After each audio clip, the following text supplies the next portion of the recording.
kita perhatikan dari segi maknanya, sama dengan surah yang sebelum ini kita pelajari, iaitu surah Al-Muzammil, surah yang ke-73 sebelum ini, iaitu orang yang berselimut.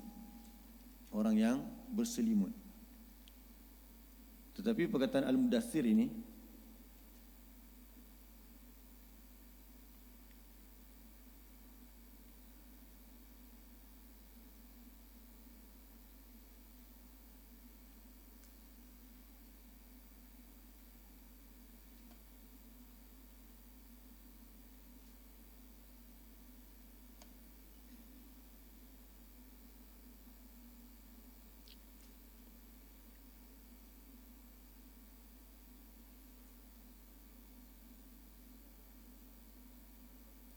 diambil daripada perkataan ad-dithar. Ad-dithar.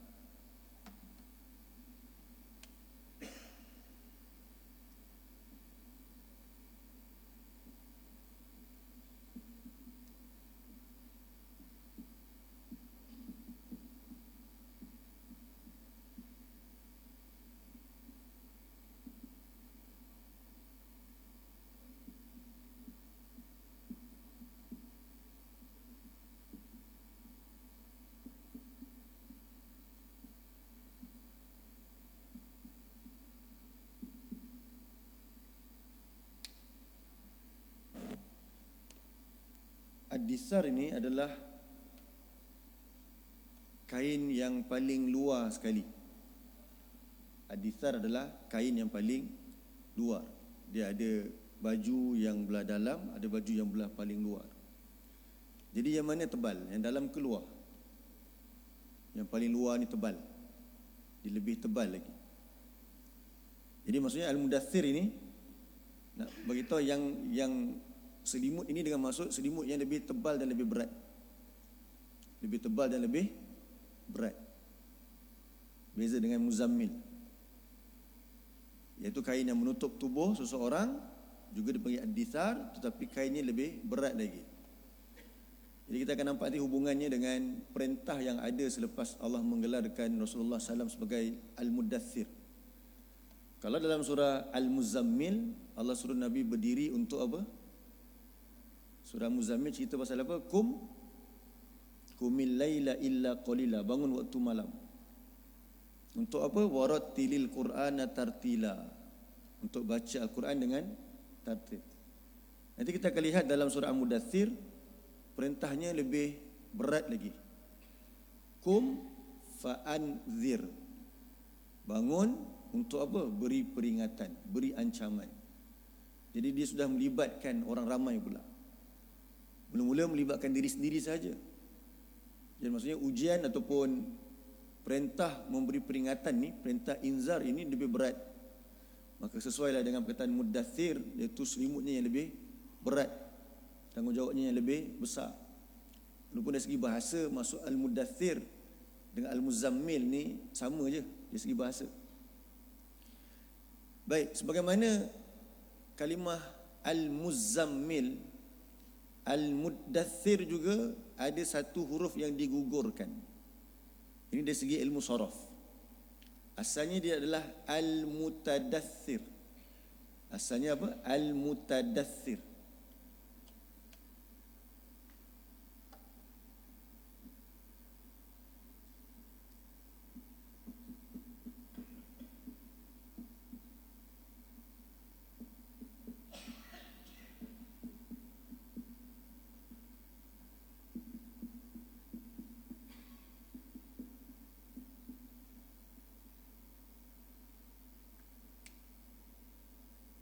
Kalimah asal dia adalah, cuba tuan-tuan ikut saya sama-sama. Dia punya kata kerja kala lampau dia, fi'il madi dia adalah tadaththara. Sekali lagi, tadaththara. Okay. Kemudian muncul fi'il mudhari'nya, iaitu kata kerja kala kini atau kala depan dia. Cuba sebut, yatadathsaru. Sekali lagi, yatadathsaru. Daripada dua kalimah inilah nanti munculnya mutadaththir. Muncul apa? Mutadaththir.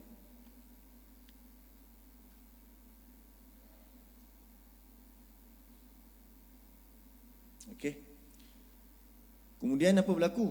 Orang Arab dia sering menggugurkan huruf ta untuk wazan ataupun untuk acuan-acuan yang bentuknya tafa'ala. Ini ilmu sharaf.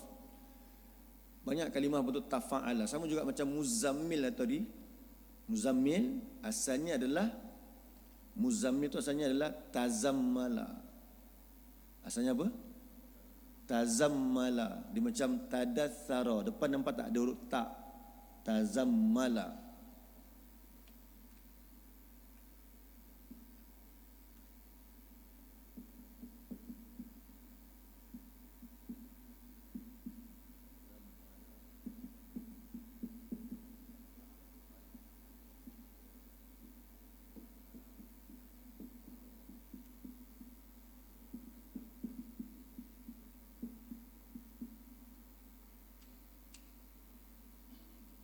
Jadi beberapa acuan ataupun kalimah yang mempunyai acuan yang sama dengan tadathara ni, contohnya adalah cuba sebut tazammala, ya tazammalu.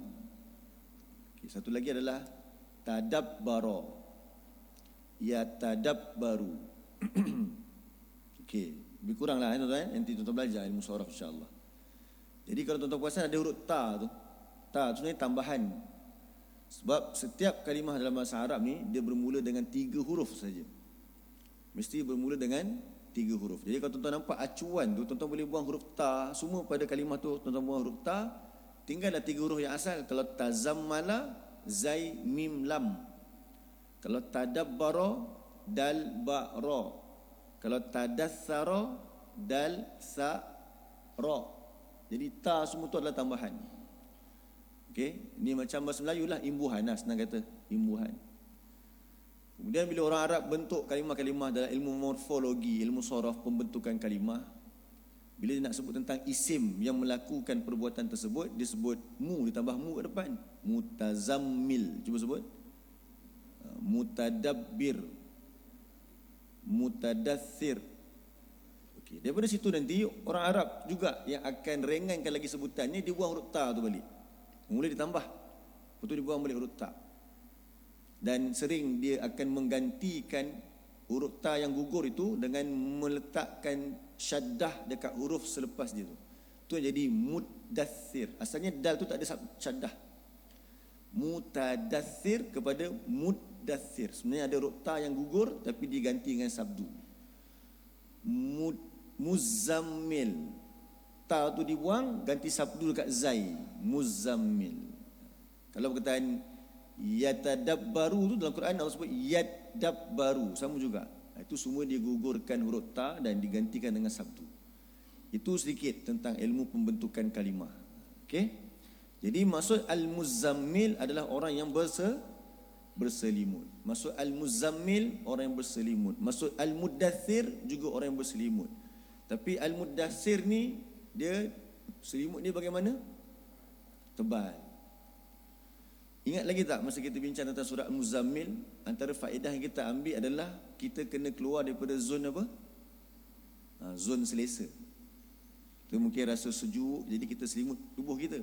Atau mungkin kita rasa ketakutan, kita perlukan sesuatu yang mententeramkan, kita pun berselimut. Sekarang Allah suruh pecah selimut tersebut, tanggalkan selimut tersebut.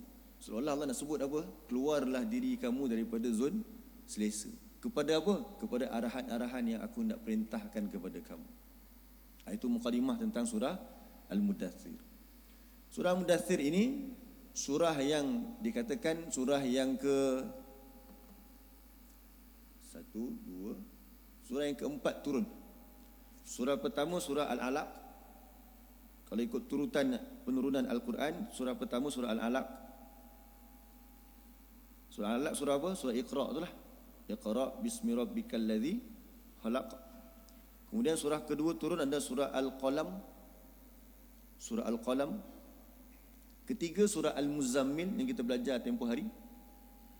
Dan surah Al-Mudaththir adalah surah yang keempat turun. Jadi ini semua adalah surah-surah yang terawal turun kepada Rasulullah sallallahu alaihi wasallam. Di sebalik surah Al-Mudaththir ini, kenapa turun ayat pertama dengan panggilan muddathir, ya ayyuhal muddathir.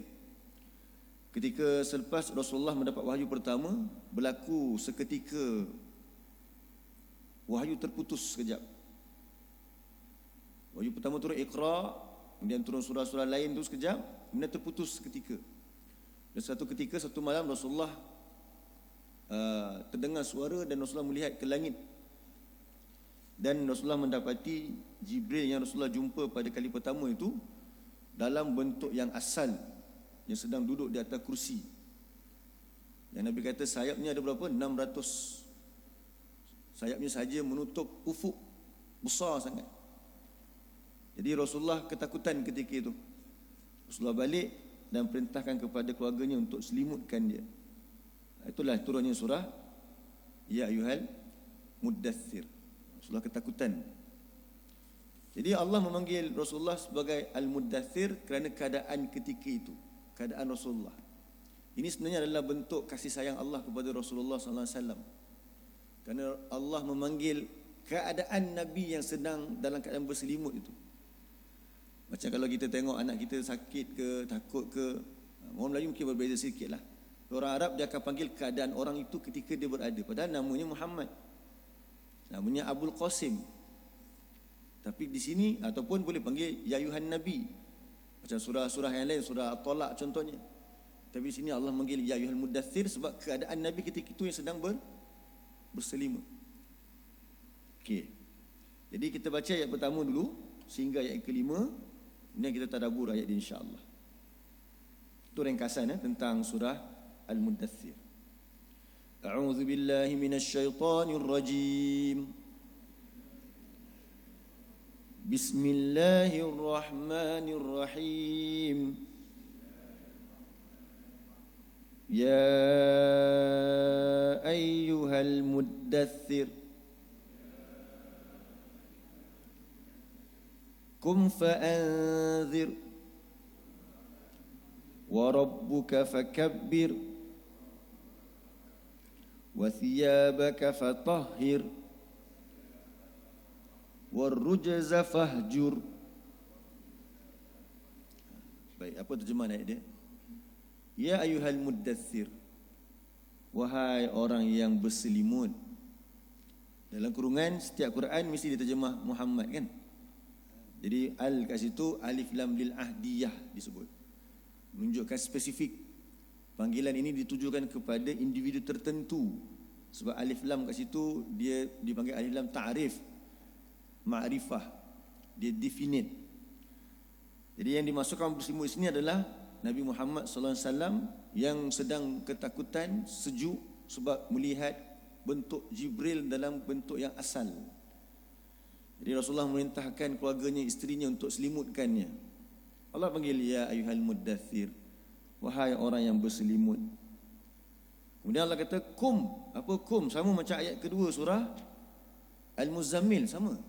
Tapi Ustaz, ayat kedua surah Al-Muzammil kumil laila. Itu kasrah tu kerana pertemuan dua sukun. Kum al-lail. Kum mim tu mati. Al-lail pun mati juga al. Jadi nak bunyi macam mana kalau kum mati, lam pun mati. Jadi orang Arab dia kasrahkan. Kumil laila. Asalnya kum. Kum daripada perkataan apa? Qiyam. Apa qiyam? Berdiri. Jadi kum ni kata kerja perintahnya. Bangunlah oleh engkau, berdirilah oleh engkau. Iaitu apa dia? Keluarlah engkau daripada selimut tersebut. Yang sedang baring tadi tu, keluar daripada selimut. Apa nak buat? Kalau dalam surah Al-Muzammil Allah sebut ayat yang keempat dia, warattilil Qur'ana tartila. Satu, bacalah Al-Quran dengan tartil. Tuan kita buat perbandingan sikit. Kemudian Allah juga sebut dalam surah Al-Muzammil ayat yang ke-8, wadhkurisma rabbik. Dalam surah Muzammil Allah perintahkan yang kedua, sebutlah nama Tuhanmu. Dan yang ketiga adalah watabattal ilaihi tabtila, iaitu ikhlaskan dirimu, lepaskan dirimu daripada segala urusan dunia ini. Letakkan segala kehidupan kamu, ibadat kamu hanya untuk Allah tu, tabattal ilahi tabtila. Kemudian ayat ke-10 Allah kata wasbir ala ma yaqulun, bersabarlah kamu di atas apa yang mereka akan katakan. Ayat 10 juga Allah kata wahjurhum, tinggalkan mereka, jauhilah daripada mereka dengan meninggalkan mereka dengan cara yang baik. Tuan-tuan compare sekejap kita tengok ayat 10 dulu surah Al-Muzammil ni. Okey, nampak? Jadi ayat-ayat daripada surah Al-Muzammil ini sebenarnya ia berkaitan dengan persediaan dalaman Rasulullah sallallahu alaihi wasallam. Surah Muzammil adalah persiapan dalaman. Suruh bangun untuk buat apa? Baca Quran. Dapatkan peringatan, dapatkan ilmu. Nak buat kerja mesti bermula dengan ilmu dulu. Kerja Nabi nak buat ni apa dia? Kita pun tahu ketika Rasulullah SAW umurnya 40 tahun, Rasulullah semakin runsing melihat umatnya. Kaum Quraisy ketika itu yang hidup mereka, yang Allah gelarkan mereka sebagai apa? Jahiliyah. Total rosak. Dalam keadaan mereka menyangka mereka tu dah betul dah. Dalam kehidupan mereka, mereka mensyirikkan Allah. Tuan-tuan bayangkan, cerdik pandai sebahagian orang Arab, terutamanya Abu Jahal. Orang Islam panggil dia Abu Jahal, orang kafir panggil Abu Jahal apa? Apa gelaran Abu Jahal oleh orang-orang kafir? Abul Hakam. Ingat namanya apa? Abul Hakam. Nama sebenar dia Ammar bin Hisham. Tapi gelaran dia adalah Abul Hakam. Bapa apa? Hakam. Kebijaksanaan. Jadi Abu Jahal ni orang yang bijak, pandai menguruskan negara dia, menguruskan perniagaan dia, tapi dia menyembah berhala. Adakah ini menjadikan seorang itu betul-betul pandai? Tidak. Kalau manusia ini ada kemuncak ilmunya, kalau zaman sekarang mungkin title profesor. Bukan saya nak kritik profesor, tidak. Itu zaman sekarang ni kalau kita nak nisbahkan, puncak ilmu tu mungkin profesor. Betul? Tetapi kalau seorang itu mensyirikkan Allah, apa makna profesor dia itu? Kerana dia sedang membuat satu benda yang tak masuk akal. Menyembah apa? Batu. Orang cerdik ke? Budak pun tahu menyembah batu ni satu benda yang tak masuk akal. Tapi boleh pula dia menyembah batu. Jadi Rasulullah datang pada masyarakat ini ketika Rasulullah 40 tahun, umur paling matang sekali. Manusia ni Allah sebut dalam Al-Quran 40 tahun ni umur yang paling matang. Dan sepatutnya dia sudah nampak hala tuju kehidupan dia yang sebenar. Tuan-tuan tengok surah 46 ayat 15. Surah 46 ayat 15.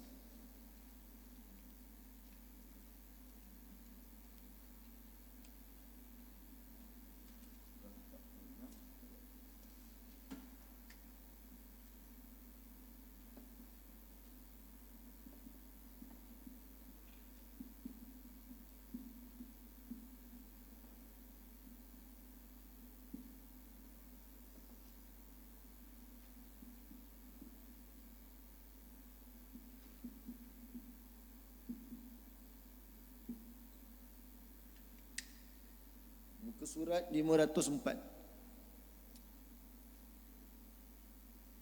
Dalam ayat ini ada Allah sebut tentang umur 40 tahun. Muka surat 504. Jumpa tak? Panjang sikit ayat ini. Tuan-tuan tengok Allah sebut wa wassaynal insana biwalidayhi ihsanan. Kami telah memerintahkan. Perkataan ini wasiat. Wasiat ini adalah satu urusan yang besar yang perlu diambil perhatian.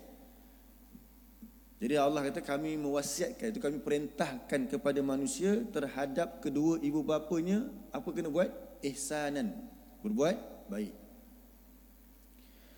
Kalau kita kaji lagi ayat ni, masya-Allah tuan-tuan, perkataan bi walidayhi, bi tu bahasa Arab panggil al-ilsaq. Al-ilsaq ni maksudnya tempel ataupun lekat. Jadi Allah nak kata apa dia? Terhadap kedua ibu bapa tu mesti dilekatkan kepadanya perbuatan ihsan saja. Tak boleh adil, tak boleh. Dalam urusan kita ni, muamalat kita ni, ada keadaan kita kena berlaku adil. Maksud adil tu apa dia? Kalau dia buat macam ni, kita balas begini. Kalau kita berniaga tuan-tuan, harga nasi lemak RM2, kita beli RM2, dapat balik nasi lemak. Itu adil lah. Tapi kadang-kadang kita bagi lebih ihsan.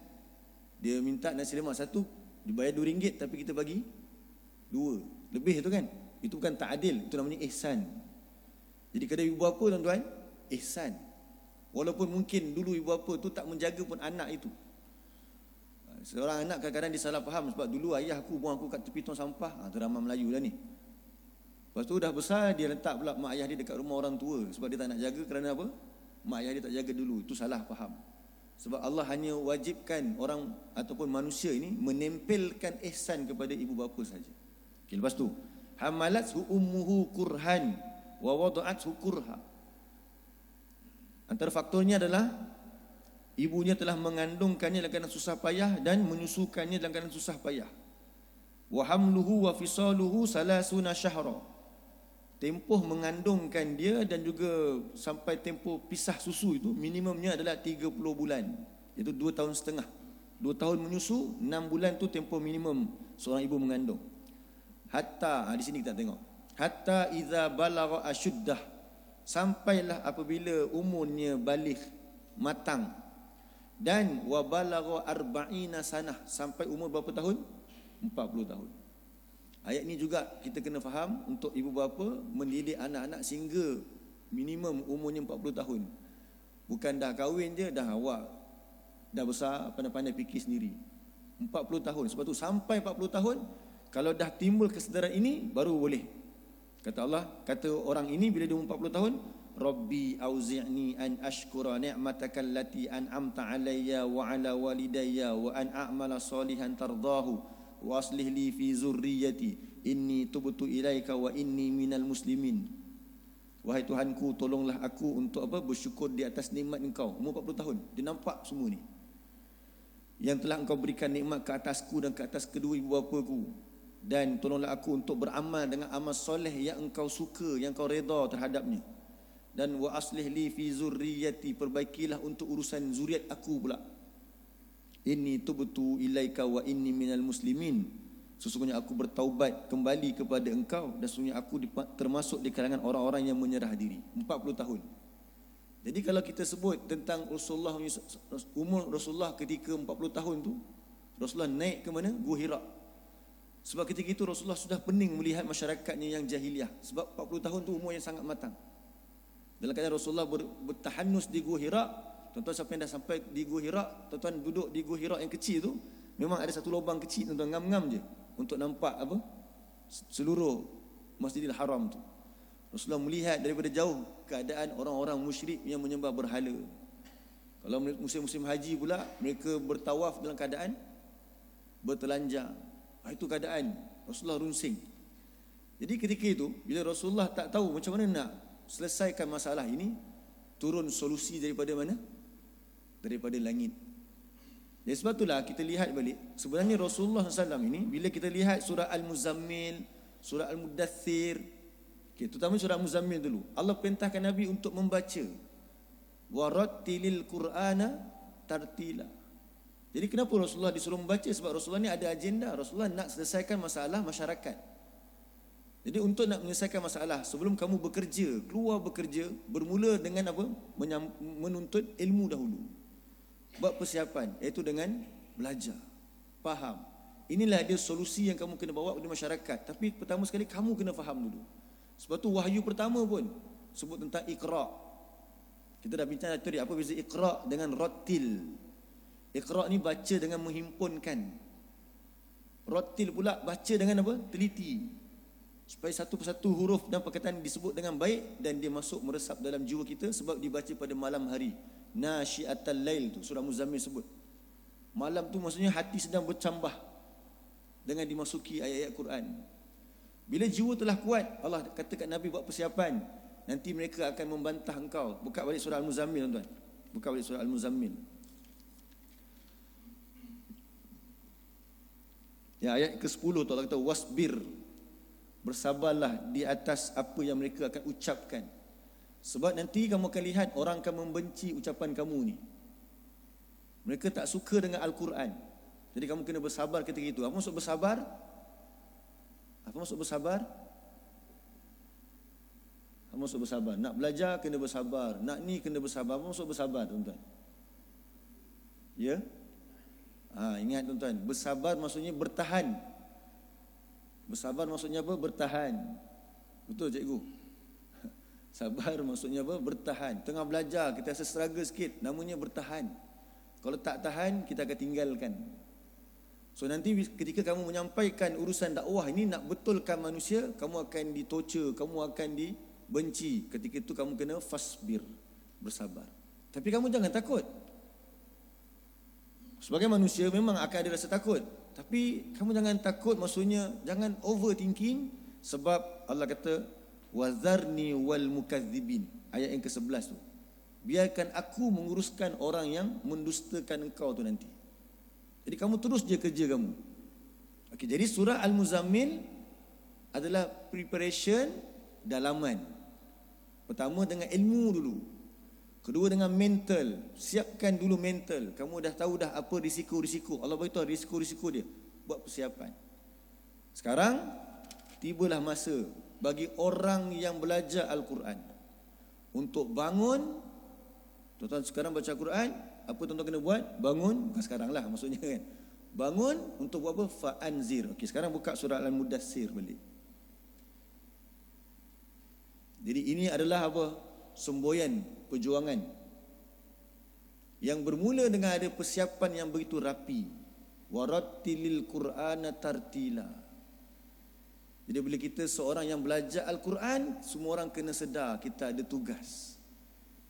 Tuan-tuan tengok orang-orang Yahudi dahulu yang Allah berikan mereka kitab. Tetapi selepas mereka dapat kitab, mereka dapat berjanji kepada Allah untuk sampaikan kepada manusia lain. Kemudian mereka campakkan janji ini ke belakang. Tuan-tuan tengok surah 3 ayat 180.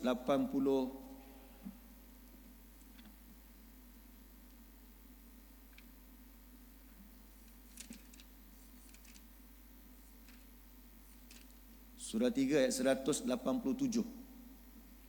Surah 3 ayat 187 muka surat 75.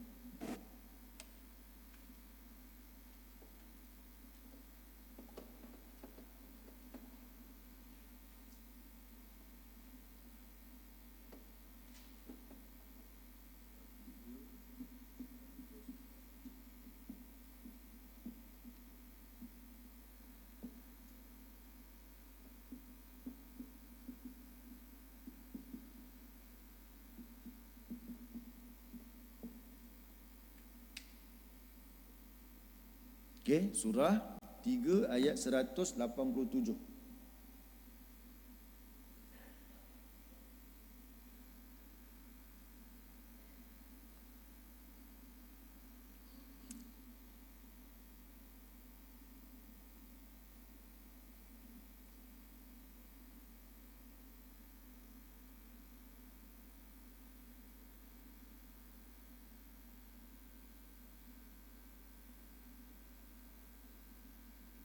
أعوذ بالله من الشيطان الرجيم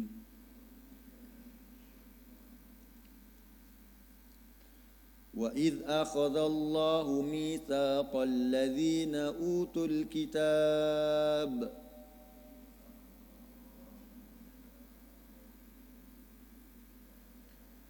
لتبيننه للناس ولا تكتمونه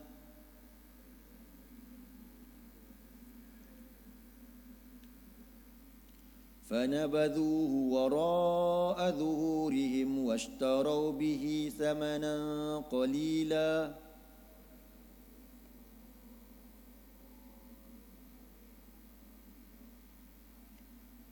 فبئس ما يشترون. Dan ingatlah tak kala Allah mengambil janji yang teguh daripada orang-orang yang telah diberikan mereka akan Alkitab. Kisah ataupun ayat ini tentang ahli kitab, tetapi ibrah dia untuk siapa? Untuk orang yang baca Al-Quran pula zaman sekarang. Sebab Al-Quran ini sebahagian daripada kitab-kitab yang Allah turunkan kepada para utusan. Jadi Allah kata, apa janji tersebut? La tubayyinunnahu, benar-benar kamu pasti ataupun mesti menerangkannya kepada manusia, wala taktumunah, dan janganlah kamu menyembunyikannya. Apa dia Allah perintahkan kepada orang yang diberikan kitab, tuan-tuan? Apa tugas kita? Terangkan kepada manusia dan jangan sembunyikan dia. Jadi hari ini adakah kita fikir, adakah hari ini Al-Quran tersebar luas? Pertama sekali, adakah akad itu tersebar di dalam rumah kita sendiri? Bukan tersebar dengan maksud penjualannya, tersebar dengan maksud isi kandungannya itu. Dan bagaimana sekarang ni manusia menyembunyikan ilmu Al-Quran? Tanda muka surat ini tuan-tuan. Tuan-tuan tanda muka surat ini sekejap. Tuan-tuan tengok surat 31. Muka surat ini tuan-tuan tanda sebab nak buka balik. Tengok surat 31. Ayat yang ke-6. Muka surat 411. Tadi muka surat tadi tuan-tuan kena tanda sebab kita nak buka balik.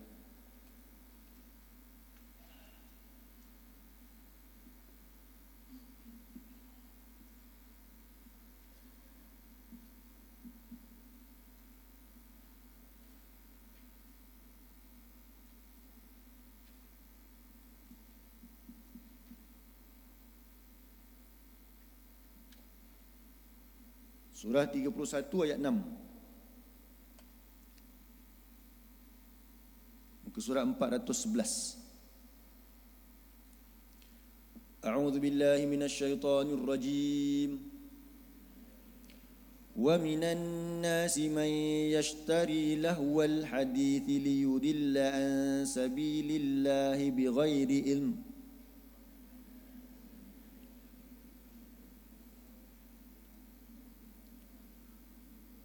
وَيَتَّخِذَهَا هُزُوًا أُولَئِكَ لَهُمْ عَذَابٌ مُهِينٌ. Jadi Allah sebut, dan sebahagian manusia, itu ketika di Mekah dulu, ada yang dia membeli lahwal hadis. Dia terjemah apa situ lahwal hadis? Perkataan yang sia-sia, perkataan yang melalaikan. Jadi Ibnu Mas'ud, sahabat Nabi yang mulia, dia kata maksud lahwal hadis dalam ayat ini, dia kata adalah al-ghina. Wallah huwal ghina, katanya. Dia kata demi Allah, ini adalah lagu.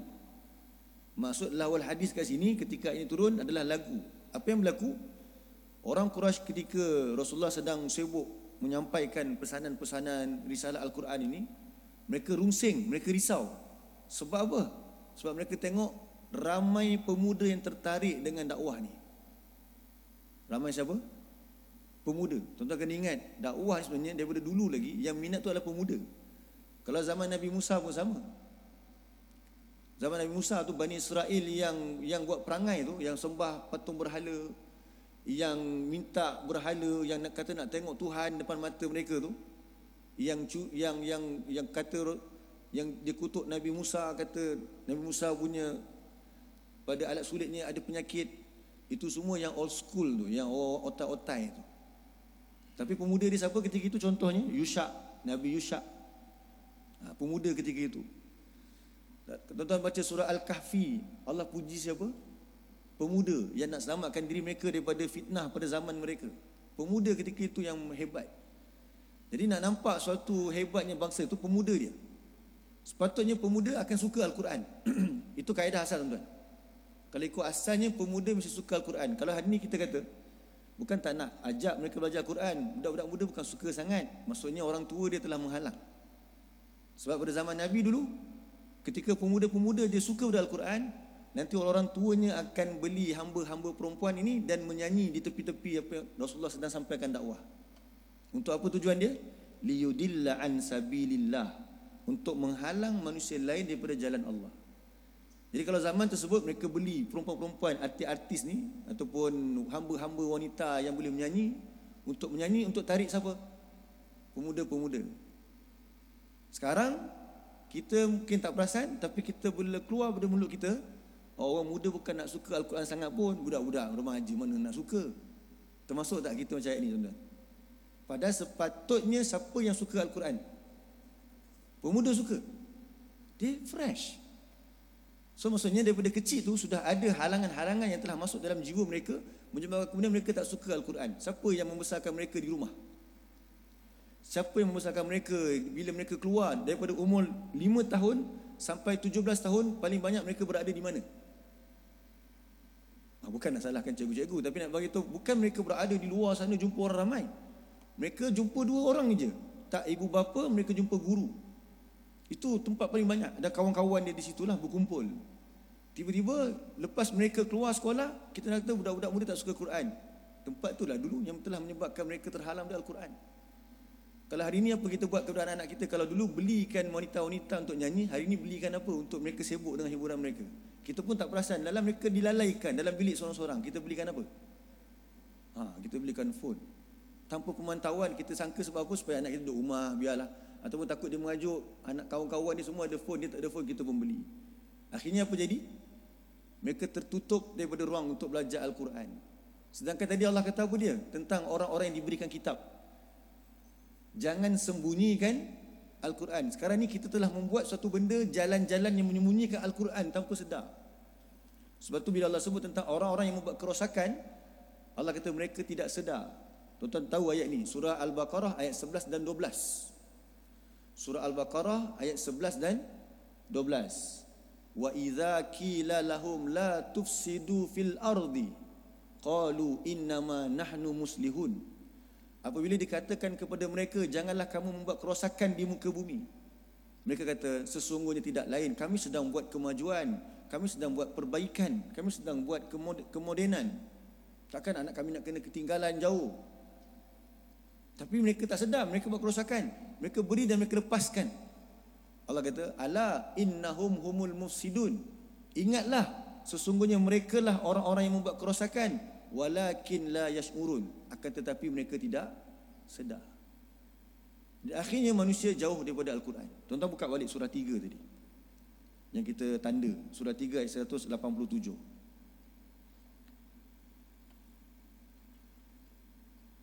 Muka surat 75.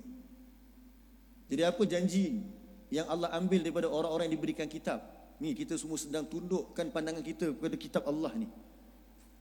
Allah suruh kita jelaskan dengan sejelas-jelasnya kepada manusia. Mana kami pandai mengajar? Paling tidak orang yang di bawah naungan kita tu, yang kita bayar zakat untuk dia dulu tu, siapa? Anak-anak kita dan pasangan kita. Jangan kamu sembunyikan. Quran tu tak dinyatakan dalam rumah, tapi dizahirkan pula yang lain. Bukan kita nak isukan tentang handphone, bukan larangan membeli handphone. Tapi kita khawatir handphone tu jadi mani', jadi penghalang kepada Al-Quran tu sampai kepada mereka. Fanabadhuhu wara'a zuhurihim. Lalu mereka mencampakkan ke belakang janji mereka itu. Mereka tak pedulikan. Mereka janji kepada Allah ketika mereka nak dapatkan anak. Ya Allah, dapat anak ni aku akan bentuk dia dengan orang yang soleh, orang yang baik. Dapat anak, mereka lupakan janji mereka kepada Allah. Sekali kita tengok ayat dia. Lepas tu Allah kata, washtarau bihi thamanan qalilan. Mereka membeli, iaitu mereka menjual ayat-ayat Quran itu, mereka gadaikannya dengan harga yang sedikit, dengan dunia yang sementara ini, dengan kenikmatan dunia yang sekejap ini. Mereka sajikan kepada anak-anak hiburan dahulu, kenikmatan dunia dahulu, biar pandai ini dulu. Quran mereka tangguhkan. Sedangkan Allah janji untuk orang yang belajar Quran. Kita kata kita tak faham Quran, tapi kita belajar Quran dah kecil, tuan-tuan. Fabi sama yashtarun, amatlah buruk apa yang mereka jual belikan. Tadi saya sebut apa dia? Ibu bapa bila nak dapatkan anak, dia minta dekat Allah supaya nanti anak tu keluar jadi anak yang baik. Itulah cita-cita seorang ibu dan ayah.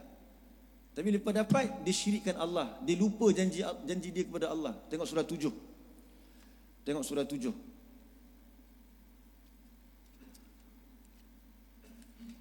Surah 7.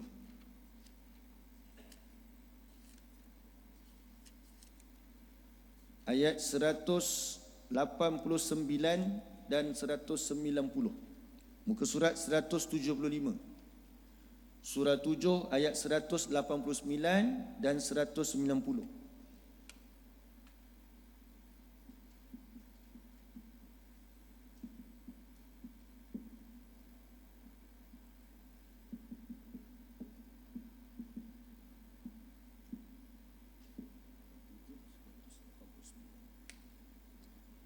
Muka surat 175.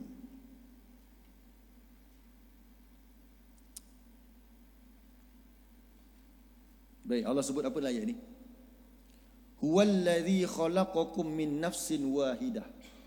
Dialah yang telah menciptakan kamu daripada jiwa yang satu. Jumpa tuan-tuan? Betul ke saya tulis itu? Betul Wa ja'ala minha zawjaha liyaskuna ilaiha. Dan Allah jadikan daripadanya pasangannya supaya ia rasa tenteram, ada pasangan untuk dia rasa jiwa dia tenteram. Jadi manusia ni dulunya daripada Adam dan Hawa, kemudian dia berkembang biak, Allah kembang biakkan manusia. Jadi kita pula Allah kata falamma taghasyaha, maka tak kala ketika dia menggauli. Tuan-tuan jangan tengok terjemah tu Adam semua, nanti tuan-tuan terbaik Nabi Adam saja. Ini untuk kita. Maka tak kala dia menggauli isterinya, apa berlaku? Allah takdirkan isterinya mengandung, hamalat hamlan khafifan. Mula-mula dia mengandung dalam keadaan yang ringan. Famarrat bihi, lalu dia menjalani hidup dengan kandungan tersebut. Sikit lama-lama jadi berat kandungannya. Falamma athqalat, maka tak kala kandungannya menjadi berat, ketika itu mereka berdua da'awallaha rabbahuma, mereka berdoa kepada Allah, iaitu Tuhan mereka berdua. La in ataina salihan lanakunanna minasyakirin. Ini janji kita ni, semua sama tuan. Ibu bapa semua akan cakap ini dulu. Mungkin bukan dalam bahasa Arab saja. Benar-benar jika engkau kurniakan kepada kami anak yang soleh. Soleh kat sini maksudnya adalah anak yang elok, yang keluar tu tidak ada cacat celanya, yang cantik, yang baik. Soleh tu maksudnya baik, elok. Jadi keluarkan, ya Allah anakku selamat. Siapa nak anak tu keluar dalam keadaan yang mungkin tidak sempurna? Tapi kalau Allah uji, kita bersabarlah. So minta kepada Allah untuk keluarkan anak yang elok. Sebab kami nak jadi orang-orang yang bersyukur. Apa tanda syukur? Sepatutnya makin tunduk kepada Allah. Apa tanda syukur? Makin taat kepada Allah. Tapi apa dia buat? Falamma atahuma salihan, maka tak kala Allah pun berikan kepada mereka berdua anak yang elok tu, anak yang sebagaimana yang dia nak. Ja'ala lahu syuraka'a fima atahuma. Tiba-tiba apa berlaku? Mereka berdua menjadikan bagi Allah ada tandingan-tandingan terhadap apa yang Tuhannya telah berikan kepada mereka berdua. Macam mana tu? Sepatutnya dia taatlah kepada Allah. Lepas Allah dah bagi anak dekat dia, ikut apa prosedur atau apa SOP Allah nak lepas dapat anak. Apa yang Allah nak kita buat selepas dapat anak. Tuan-tuan pun tahu ayat ni, ya ayyuhallazina amanu qu anfusakum wa ahlikum nara. Wahai orang beriman, pelihara diri kamu dan keluarga kamu daripada api neraka. Api neraka ni satu bentuk tempat yang bahagia ke ataupun bentuk sengsara? Tempat sengsara. Jadi inilah dia ancaman tu. Patutnya bila kita besarkan anak-anak kita, kita ingatkan mereka, bagi peringatan tentang neraka ni. Tapi apa berlaku tadi sebaliknya? Kita lupakan janji ini. Kita tu saya kata spesifik tuan-tuan, kita tu manusia lah. Lupa, dan kita jadikan penghalang-penghalang. Kita belikan penghalang-penghalang. Kalau dulu orang-orang Arab beli wanita-wanita untuk halang pemuda-pemuda dia, kita pula mungkin belikan ikut zaman lah. Kalau zaman sekarang mungkin phone, zaman dulu mungkin Astro je. Zaman sebelum tu lagi mungkin sekian. Bergantung. Malam tadi ada kita baca dalam live TikTok, baca satu tulisan Zakbar tentang kemiskinan orang miskin. Kemiskinan orang Melayu. Tahun 1927 punya risalah dia tulis. Dia kata anak-anak muda pada zaman tu, tahun 1927, 100 tahun yang dahulu. Dia kata apa berlaku anak-anak muda ketika itu, yang hidup penuh dengan hawa nafsu, yang berjogetnya, yang tuanya pula duk percaya jin, ifrit. Jadi bila hari ni kita kata teruk betul anak-anak muda zaman sekarang, tak macam dulu. Sejarah membuktikan sama. Kita yang kata tak macam dulu, sejarah membuktikan sama, cuma tak viral saja. Itu saja. Perbuatannya sama, cuma dia punya, kita kata apa, alat je membezakan. Sama je, tuan-tuan boleh cari tentang tulisan Zakbar tentang kemiskinan orang Melayu. Dia nak cerita bukan miskin harta saja. Dia takut orang ni miskin cita-cita, miskin akhlak. Dan itu berlaku pada orang-orang Melayu pada tahun 1927. 100 tahun tuan-tuan. Maksudnya apa dia? Anak muda pada hari ini mewarisi apa yang orang tuanya buat. Sama, diulang-ulang. Apa sebab jadi begitu? Mungkin kita tak menghayati surah Al-Muzammil ini. Mungkin kita tak bangun pada malam hari untuk membaca Quran, ataupun kalaupun kita bangun untuk baca Quran, tapi kita tinggal surah Al-Mudaththir, iaitu Qum fa'anzir, beri peringatan. Kenapa tak kata beri khabar gembira? Bukankah Rasulullah SAW diutuskan untuk menyampaikan khabar gembira juga? Selalu kita kata janganlah ganas sangat. Kita kata macam tu. Bila sebut tentang neraka je, janganlah terlalu sangat. Kita cerita pasal syurga. Tuan-tuan, orang sedang rosak teruk. Ada orang tu dia, minta maaf saya sebut contohnya, doktor dah kata dah jantung awak ni dah tak sihat ni. Adakah doktor akan kata khabar gembira tentang kalau dia berhenti rokok ke doktor akan beri peringatan, tuan-tuan? Macam mana cara doktor akan nasihat orang yang mungkin sebabkan dia ketagihan rokok, seorang pemuda lah, ketagihan rokok ataupun vape, sampai paru-paru dia pun dah penuh dengan air, dah rosak. Doktor akan cakap macam mana? Tak apa, mungkin nanti ada masa depan anda yang cemerlang. Macam tu doktor akan sebut. Doktor akan suruh berhenti, beri peringatan. Tu tengok poster tu, kamu jangan ambil. Betul tak? Sekarang Nabi Muhammad lihat masyarakat dia rosak. Apa perkara pertama kena buat? Fa'anzir, beri peringatan. Jadi hari ini kalau kita kata sebahagian pemuda kita dirosakkan oleh media sosial, apa nak buat? Bagi peringatan. Kum fa'anzir. Tapi ingat wahai orang-orang yang lebih dewasa, untuk bagi peringatan kamu kena bermula dengan apa? Kum, bangun pada waktu malam, warattilil Qur'ana tartila. Kena ada ilmu. Orang tuanya mesti belajar sungguh-sungguh, supaya bila dia sampaikan tu, dia sampaikan apa yang Allah nak. Kita khawatir lama-lama kita pun leka, tak berlaku kum fa'anzir tu. Boleh tuan-tuan? Sebab itulah Allah pesan kepada Nabi Muhammad untuk bangun buat apa? Beri peringatan. Okey, tuan-tuan buka balik surah 74. Apa tujuan untuk beri peringatan ni? Satu lagi ayat, kita ambil ayat ketiga kan, nanti ayat keempat kita sambung minggu depan, InsyaAllah. Tujuan dia adalah untuk Allah tu diagungkan. Beri peringatan supaya anak-anak kita tu semua, yang dia paling nampak, paling besar adalah apa? Allah. Sekarang apa yang paling besar dia nampak? Walaupun kita di mulut kita kata Allahu Akbar, azan kita 4 kali, Allahu Akbar, Allahu Akbar, Allahu Akbar, Allahu Akbar, tambah pula penutup pun Allahu Akbar, Allahu Akbar juga. Iqamat lagi, solat semua Allahu Akbar.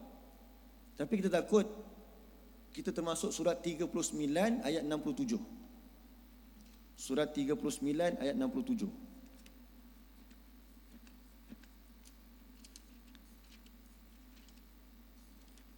Muka surat 465. 465.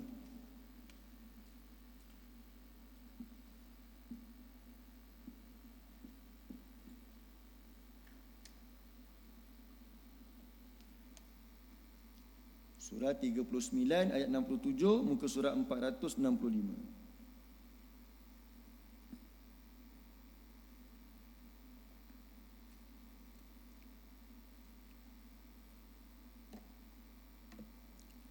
Jadi permulaan ayat tu Allah kata, wa ma qadarullahu haqqa qadri.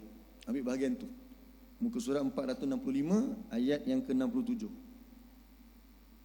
Kita tengok terjemahan dia, apa Allah sebut. Dan tidak mereka mengagungkan Allah dengan sebenar-benar pengagungan. Jadi tugas ibu bapa, tugas guru, tugas masyarakat, tugas pemerintah yang ada kesedaran tentang Al-Quran, dia kena bangun bagi peringatan. Peringatan untuk generasi muda, supaya apa? Terbentuk satu generasi yang mengagungkan Allah. Hari ini manusia lebih takutkan kalau tidak berjaya urusan dunia dia. Dia takut sangat itu. Tapi dia tak takut pada hari nanti dia akan berhadapan dengan Allah, tuan-tuan. Kita ajar anak kita supaya dia takut, kamu nanti dah kerja jangan lupa, ayah dulu ni tak pernah tak tepati masa, mesti kena pancul. Betul lah, memang tu betul. Tapi kita mungkin tak takutkan mereka untuk apa? Dia pancul pada perintah Allah, kepada arahan Allah, kepada solat. Mungkin pada waktu solat mereka pun tak ada. Mungkin sampai habis waktu pun tak muncul-muncul lagi. Bagaimana nanti mereka nak berhadapan dengan Allah? Ketika dulu kita dah tadabbur surah Al-Ghashiyah, wujuhu yawma izin khasyiah. Wajah sebahagian orang-orang ingkar di akhir nanti khasyiah, tertunduk hina, tuan-tuan. Dalam surah Sajadah Allah kata nakisu ru'usihim. Orang-orang yang kepala mereka tertunduk hina. Sebab apa? Terasa ketakutan di hadapan Allah. Tetapi apa guna ketakutan ketika berlaku di hari kiamat sahaja? Sebab ketakutan itu mesti bermula dekat dunia. Jadi tugas kita bagi peringatan supaya anak-anak kita jadi mengagungkan Allah, mengatasi segala-galanya. Sebab itu Allahu Akbar. Yang tu insya-Allah, yang tu bahagian pengagungan tu, macam mana pengagungan tersebut berlaku, apa buktinya takut kepada Allah, insya-Allah kita akan bawa ke minggu depan sikit lagi, dan ayat-ayat seterusnya kita akan sambung pada minggu depan insya-Allah. Jadi hari ini sekurang-kurangnya tuan-tuan nampak peranan kita semua apa dia? Untuk orang yang belajar Al-Quran, untuk orang-orang yang bangun malam. Apa nak buat? Fa'anzir, bagi peringatan. Ya Ji.